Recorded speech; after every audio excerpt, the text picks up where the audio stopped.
আমি কালকে একটা টক শোতে এটা বলেছিও যে এই অফিসটা তৈরি হওয়ার সময় আমরা যদি চিন্তা করি যে চেয়ারম্যান কোথায় বসবেন, সেক্রেটারি কোথায় বসবেন, অন্যান্যরা কোথায় বসবেন, তাদের কী কী সুবিধা দরকার, এটা কিন্তু আমি যদি ভাবি যে আমি দলের চেয়ারম্যান হব ভবিষ্যতে, সুতরাং আমার রুমটা এমনভাবে হবে আমার যাতে সুবিধা হয়, তাইলে এইটা সংস্কার হবে আমাকে চিন্তা করে।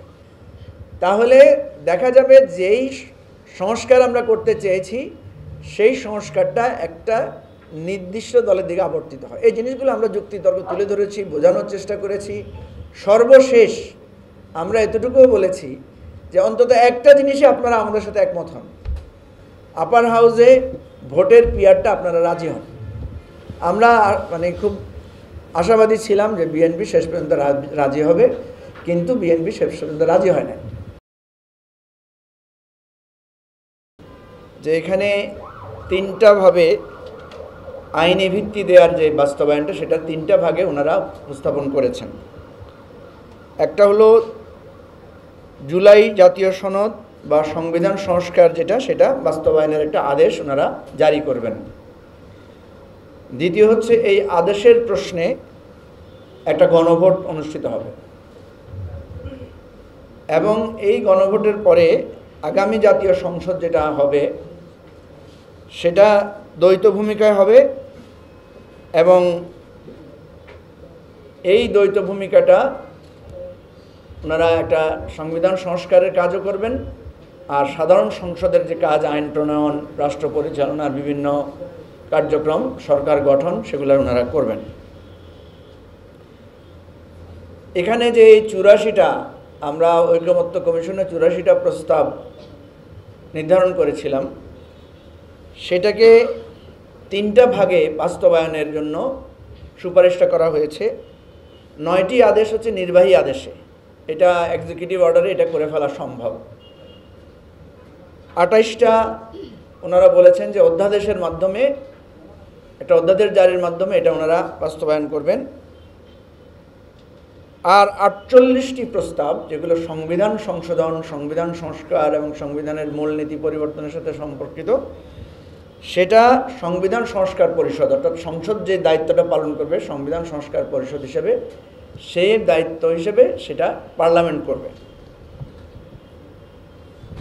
যেগুলো সাথে সংবিধান সংশ্লিষ্ট না, সেগুলো তো খুব সহজেই বাস্তবায়ন করা যাবে এবং এটার ব্যাপারে কোনো দ্বিমত নাই। এটার ব্যাপারে আমাদের সকল দলেরই আমরা একমত হয়েছি যে নির্বাহী আদেশ এবং অধ্যাদেশের মাধ্যমে ওই 9টা এবং 28টা হয়ে যাবে।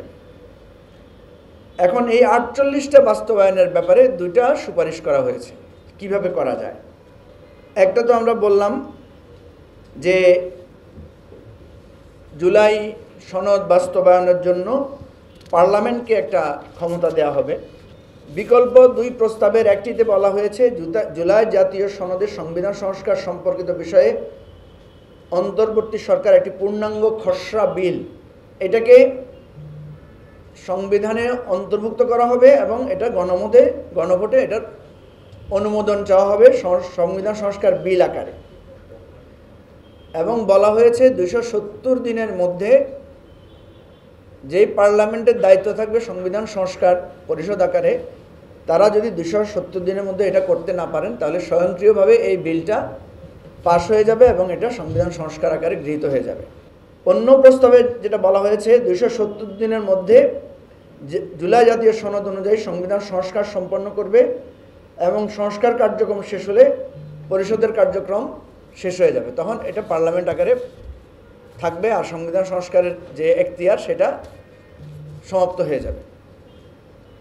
গণভোটের দিনক্ষণ কখন হবে এটা নিয়ে আমরা দেখলাম যে আমাদের সংস্কার কমিশন বা ঐকমত্য কমিশন এটা সরকারের উপর দায়িত্ব দিয়েছে যে এটা ওনারা চাইলে নির্বাচনের আগেও করতে পারেন অথবা নির্বাচনের দিনও করতে পারেন। যেটা আমরা আগেই উল্লেখ করেছিলাম যে এটা নিয়ে যেহেতু আমাদের মধ্যে দ্বিমত আছে, সুতরাং সরকার একটা সিদ্ধান্ত দিলে আমরা মনে করি এটা সকলের মানা উচিত।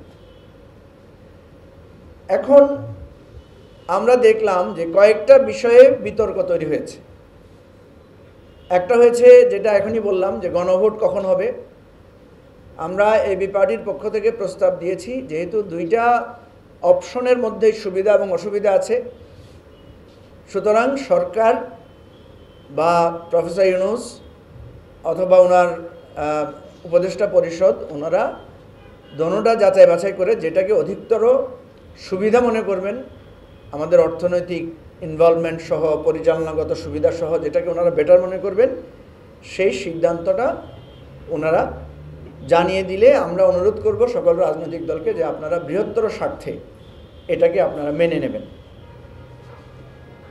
একটা বিষয় হচ্ছে যেটা নিয়ে তীব্র বিতর্ক উঠেছে যে নোট অফ ডিসেন্টের কি হবে।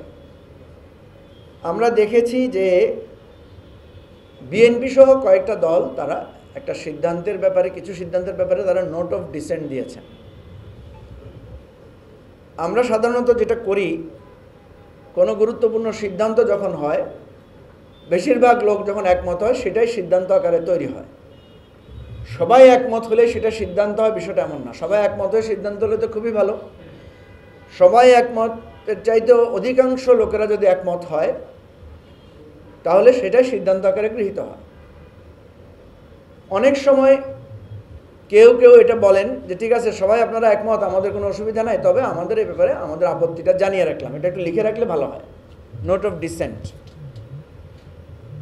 তো এখানে যে নোট অফ ডিসেন্টগুলো দেওয়া হয়েছে, বিএনপি কিন্তু বিশেষ করে বিএনপি নোট অফ ডিসেন্ট দেওয়ার সময় একটু বাড়তি কিছু কথা বলেছে। সাধারণত যেভাবে নোট অফ ডিসেন্ট দেওয়া হয় সেভাবে নোট অফ ডিসেন্ট বিএনপি দেয় নাই।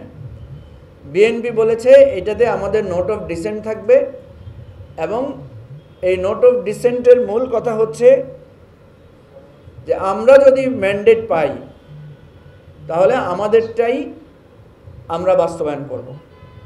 অর্থাৎ বোঝার জন্য বলছি, এই সিদ্ধান্ত আমাদের ঠিক আছে, কিন্তু বিএনপি যদি ম্যান্ডেট পায়, সংসদে যদি তাদের 2/3 অবস্থান থাকে, তাহলে তারা যেটা দ্বিমত করেছেন, যেমন তারা কিছু মেজর জিনিসের দ্বিমত করেছেন।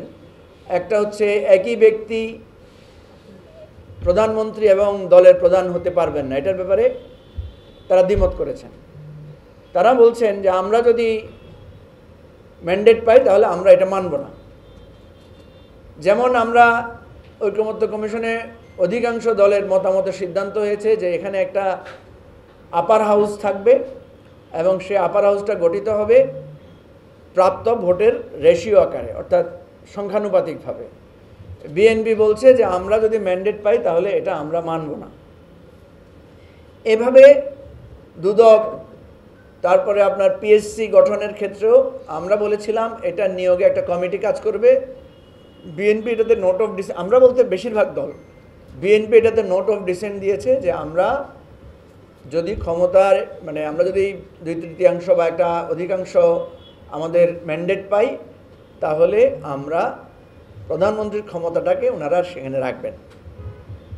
আমরা এই সমস্ত বিষয়ে যথেষ্ট যুক্তিতর্ক করেছি, বোঝানোর চেষ্টা করেছি, বিএনপিকে এটা বোঝানোর জন্য চেষ্টা করেছি যে আপনারা পরামর্শ যখন দিচ্ছেন, নোট অফ ডিসেন্ট যখন দিচ্ছেন, তখন এজ ইফ আপনাদের মনে হচ্ছে আপনারাই ক্ষমতায় যাবেন। আপনারা ক্ষমতায় যাবেন এইটা মাথা থেকে সরিয়ে ফেলে যদি আপনারা রাষ্ট্রের কল্যাণের জন্য, বৃহত্তর কল্যাণের জন্য সিদ্ধান্তটা দিতেন তাহলে ভালো হতো। আপনারা জানেন যে এগুলো নিয়ে আমরা অফিসিয়ালি আনঅফিসিয়ালি নানাভাবে কথাবার্তা বলেছি। আমি কালকে একটা টক শোতে এটা বলেছিও যে এই অফিসটা তৈরি হওয়ার সময় আমরা যদি চিন্তা করি যে চেয়ারম্যান কোথায় বসবেন, সেক্রেটারি কোথায় বসবেন, অন্যান্যরা কোথায় বসবেন, তাদের কী কী সুবিধা দরকার এটা, কিন্তু আমি যদি ভাবি যে আমি দলের চেয়ারম্যান হব ভবিষ্যতে, সুতরাং আমার রুমটা এমনভাবে হবে আমার যাতে সুবিধা হয়, তাইলে এইটা সংস্কার হবে আমাকে চিন্তা করে। আমাদের যে সংবিধান রচিত হয়েছে 72 সালে, যেটাকে একটা বড় সমালোচনা করা হয় যে এই সংবিধানটা শেখ মুজিবকে বাংলাদেশের জাতির পিতা, রাষ্ট্রের প্রধান, আমাদের এটার মহানায়ক হিসেবে ভেবেই উনার আলোকে সংবিধানটা তৈরি করা হয়েছে, যার কারণে এটা একটা ত্রুটি, সামগ্রিকভাবে এটা একটা ত্রুটি। এখন আগামীবার যদি বিএনপি ক্ষমতায় না আসে, ধরেন কোনো কারণে এমন হলো যে বিএনপি ম্যান্ডেট পেল না, তাহলে দেখা যাবে যেই সংস্কার আমরা করতে চেয়েছি সেই সংস্কারটা একটা নির্দিষ্ট দলের দিকে আবর্তিত হয়। এই জিনিসগুলো আমরা যুক্তিতর্ক তুলে ধরেছি, বোঝানোর চেষ্টা করেছি। সর্বশেষ আমরা এতটুকুও বলেছি যে অন্তত একটা জিনিসে আপনারা আমাদের সাথে একমত হন, আপার হাউসে ভোটের পিয়ারটা আপনারা রাজি হন। আমরা মানে খুব আশাবাদী ছিলাম যে বিএনপি শেষ পর্যন্ত রাজি হবে, কিন্তু বিএনপি শেষ পর্যন্ত রাজি হয় না।